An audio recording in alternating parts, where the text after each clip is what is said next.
నమస్తే.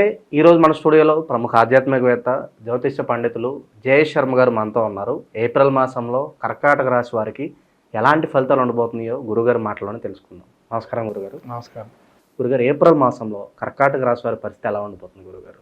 శ్రీ గురుభ్యో నమ. శ్రీ మహాగణాధిపతి నమ. శ్రీ మహాసరస్వతి నమ. హరి ఓం శ్రీమాత్రి నమ. ఈ యొక్క ఏప్రిల్ మాసం చైత్రమాసంలో మనకు ఫలితాలు చూసుకున్నట్లయితే ఈ యొక్క కర్కాటక రాశి యొక్క ఫలితాలు పురుష నక్షత్ర 4 పాదం, పుష్యమి నక్షత్ర 4 పాదాలు, అట్లే ఆశ్లేష నక్షత్ర 4 పాదాలు ఈ యొక్క కర్కాటక రాశివి. కర్కాటక రాశి గ్రహస్థితి చూసినట్టయితే ముఖ్యంగా మనము ఈ యొక్క కర్కాటక రాశి వారికి ముఖ్యంగా వీళ్ళకి జన్మస్థానంలో కుజుడు సంచారం చేస్తున్నాడు. అలానే వీరికి కేతు తృతీయ స్థానంలో ఉన్నారు. వీరికి అష్టమ స్థానంలో భాగ్యస్థానంలో శని, రాహు, శుక్రుడు, బుధుడు, రవి కలిసి ఉన్నారు. రవి వీళ్ళకి 10వ స్థానంలో సంచరిస్తున్నాడు. 13వ తారీఖు నుంచి 14వ తారీఖు నుంచి గురువు ఏకాదశంలో ఉన్నారు. కర్కాటక వారికి చేయు వ్యాపార వ్యవహారాదులు అన్నీ కూడా జయం చేకూరే అవకాశం ఉంటుంది. ఆర్థికంగా లాభదాయకంగా ఉంది. కుజుడు జన్మంలో ఉన్నా కూడా మిగతా గ్రహాలు ప్రతికూలంగా ఉన్న అన్ని గ్రహాలు అనుకూలంగా ఉన్నాయి. ఒక్క గ్రహం 1, 2 తప్ప. కాబట్టి వీళ్ళకి అద్భుతమైన కాలంగా గోచరిస్తుంది. వ్యవహారాలు ఏది మొదలుపెట్టినా జయం చేకూరే అవకాశం ఉంటుంది. ముఖ్యంగా సంతానవంతులు ఎవరైతే ఉన్నారో సంతానవంతులు, నిస్సంతానంగా ఉన్నవాళ్ళు సంతానం కలిగే యోగదాయకంగా ఉంది. అలానే సంతానానికి ముందుకు వెళ్ళొచ్చు. వివాహ సంబంధాలు చూసేటువంటి వారికి అనుకూలంగా ఉంది. అలానే విదేశీ ప్రయత్నం చేసేటువంటి వారికి కూడా కొంత అనుకూలంగా చెప్పవచ్చును ఇప్పుడున్న కాలం. అలానే మళ్ళీ కూడా వీరికి ఏదైనా కూడా జన్మంలో కొంత కుజుడు సంచారం చేసి అనారోగ్యం అనేది కొద్ది కించిత్ ఉంటుంది. అంటే ముఖ్యంగా తలనొప్పులు కానీ, శరీర సగభాగం నొప్పిగా ఉండడం కానీ, అలానే భుజాలకు సంబంధించి కానీ, రక్త సంబంధించి కానీ అలా ఇబ్బందులు కలిగే అవకాశం ఉంటుంది. కానీ సాహసో ధైర్య లక్ష్మి అంటారు కాబట్టి సాహసంతో అన్ని కార్యక్రమాలు నెరవేరుస్తారు. ఏది కాదు అని అనరు, మొదలుపెట్టడమే వంతుగా మొదలు పెడతారు. కాబట్టి అన్నింటా జయంగా ఉంటుంది. అట్లానే వీళ్ళకి సహకరించేటువంటి వారు కూడా వీళ్ళకి సహకరిద్దామనే ఆలోచనతో ముందరకు వస్తారు. ప్రతి విషయంలోనూ వీళ్ళకి అందరి అభిమానాలు ఎక్కువగా ఉంటాయి. అట్లానే ఈ యొక్క శని కూడా వీళ్ళకి అనుకూలంగా ఉన్నాడు. భాగ్యంలో శని సంచారం చేస్తున్నాడు. పితృ సంబంధించిన వ్యవహారాలు ఏవైతే ఉంటాయో తండ్రికి సంబంధించిన వ్యవహారాలు జయంగా చేకూరే అవకాశం ఉంది. అట్లనే వీరికి ఈ యొక్క రవి ఎప్పుడైతే దశమంలో ఉన్నాడో వీళ్ళని గుర్తించడము, వీళ్ళకి నాయకత్వ లక్షణాలు కొద్దిగా ఎక్కువగా ఆ సమయంలో ఉండటం వల్ల వీళ్ళకి ఒకళ్ళకి నాయకులుగా ఉండడం ఎన్నుకోవటం, అలానే వీళ్ళని వీళ్ళ మాటల్ని బాగా పట్టించుకొని ముందరకు వెళ్ళటం, మధ్యవర్తిత్వానికి కూడా వీళ్ళ యొక్క పాత్రను తీసుకోవటం, అలానే వీళ్ళ యొక్క ఉన్నతిని కాపాడుకునే అవకాశం, ఎక్కడెళ్ళినా కూడా సభలో గౌరవించే అవకాశము, వీళ్ళ ఉన్నతిని కూడా పెంచుకునే ప్రయత్నం చేస్తారు. ఎక్కడికి వెళ్ళినా కూడా వీళ్ళకి ఎక్కడ వెళ్ళినా గౌరవ మర్యాదటువంటి లోటు ఉండదు. అన్ని రకాల గౌరవాలు అందుకుంటారు. ఎక్కడ కూడా భోజనానికి సంబంధించి కూడా ఎటువంటి లోటు ఉండదు. ఎక్కడికి వెళ్ళినా కూర్చోబెట్టి భోజనం కానీ అక్కడ మర్యాదలు కానీ అద్భుతంగా ఉంటాయి. అలానే వీరికి ఎక్కడ చూసినా కూడా విద్యార్థులకు కూడా యోగదాయకంగా ఉంది. పాస్ కూడా కష్టమన్న వారు కూడా పాస్ అయ్యే పరిస్థితిలో ఉంటారు. అలానే విదేశీ ప్రయత్నం చేసేటువంటి వారికి యోగదాయకంగా ఉంది. వివాహవంతులు కూడా యోగదాయకంగా ఉంది.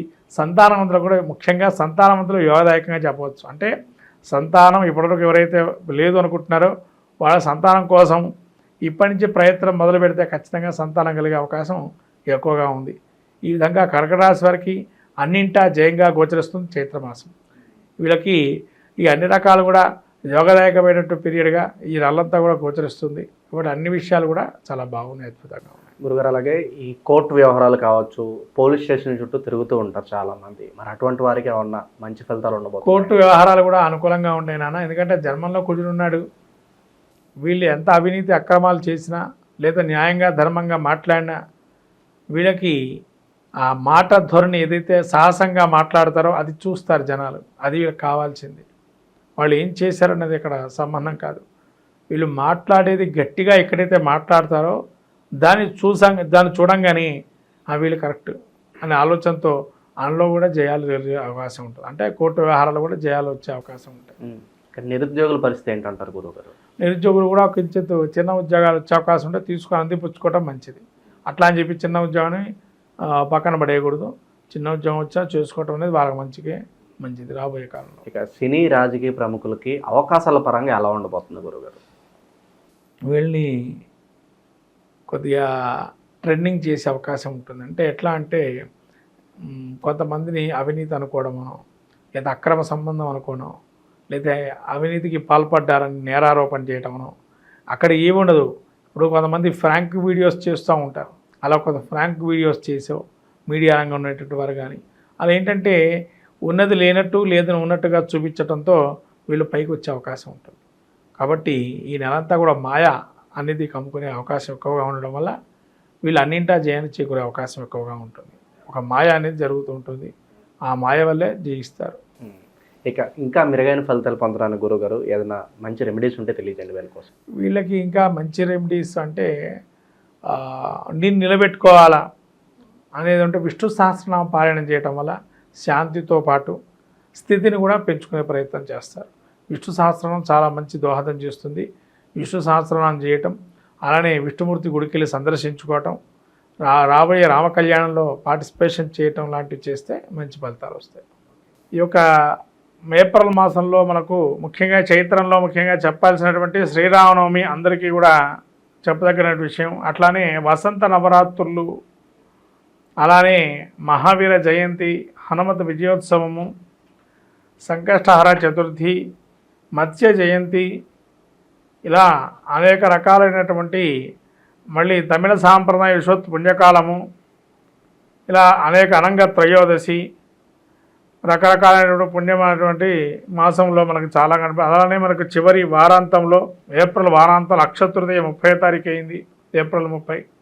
ఇలా ఈ యొక్క మాసం చైత్రమాసం ముఖ్యంగా మనం చూసుకున్నట్టయితే మనకు ముఖ్యంగా ఈ యొక్క మాసంలో ప్రథమంగా ఆచరించేటువంటిది వసంత నవరాత్రులు, అట్లనే శ్రీరామనవమి. ప్రతి ఇంట ప్రతి అస్మిన్ దేశే అస్మిన్ రాష్ట్రే అస్మిన్ పట్టణే అని చెప్పి సంకల్పం చెప్పి శ్రీరామం మీద సస్యశ్యామలం చేస్తూ సకలమైనటువంటి ధనధాన్య సంపత్తులు కలగాలని, లోకమంతా సుభిక్షంగా ఉండని, క్షామమంతా కూడా పోయి రాజ్యం కూడా సుభిక్షంగా రామరాజ్యంగా వేళాలని మనం కోరుకుంటూ కళ్యాణోత్సవం చేసుకుంటాం. అలానే హనుమత విజయోత్సవం, రాముల వారు ఎప్పుడైతే అయోధ్యకి ఏతించాలనుకున్నారో ఆ రావణాసుర సంహారమైన తర్వాత ఆ యొక్క అయోధ్యకు చేరుకున్న సమయంలో హనుమత విజయోత్సవం ఒక సభ చేసి సభలో జరిగిన సంఘటన ద్వారా విజయోత్సవాన్ని అప్పుడు రాముల వారు ప్రకటించడంతో హనుమత విజయోత్సవంగా చేపట్టి విజయయాత్రగా చేపట్టి అటువంటి మహత్తరమైనటువంటి రోజు చైత్ర పౌర్ణిమ అంటారు.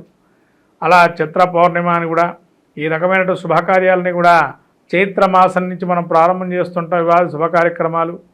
అలానే మత్స్య జయంతి మనకు వేదాలని రక్షింపజేసి మళ్ళీ బ్రహ్మ దేవుడికి అప్పచెప్పినటువంటి మహావిష్ణువు యొక్క స్వరూపమే మత్స్య జయంతి అంటారు. కాబట్టి మత్స్య జయంతిలో కూడా మనకు సోమకాసురుని రాక్షణ సంహారం చేసి ఆ మత్స్య స్వరూపాన్ని మనకు విష్ణుమూర్తిగా స్వరూపాన్ని భావన చేస్తూ అనేక రకాలైన శుభ కార్యక్రమాలకి మత్స్య యంత్రాన్ని వాడుతూ ఉంటాం. అట్లా మత్స్య యంత్రానికి కూడా అనేక విధాలుగా ఈ యొక్క రోజుల్లో కనుక పూజ చేసుకున్నట్లయితే చాలా విశేషంగా ఉంటాయి యంత్రస్థాపనలు. ఇలా మహత్తరమైన మాసం చైత్రమాసంగా మనం చూసుకుంటున్నాము. ఈ చైత్రమాసంలో అందరికీ కూడా శ్రీరామనవమి శుభాకాంక్షలు తెలుపుతూ అట్లానే లోకము కూడా సుభిక్షంగా సస్యశ్యామలంగా లోక కళ్యాణార్థం అందరికీ కూడా ఎటువంటి ఈతి బాధల్ని తొలగిపోయి కరువు కాటకాలని తొలగిపోయి రామరాజ్యంతో సుభిక్షంగా ఉండాలని కోరుకుంటూ ఏప్రిల్ మాసంలో కర్కాటక రాశి వారికి ఏ విధమైన ఫలితాలు ఉండబోతున్నాయో చాలా బాగా వివరించారు గురుగారు. ధన్యవాదాలు.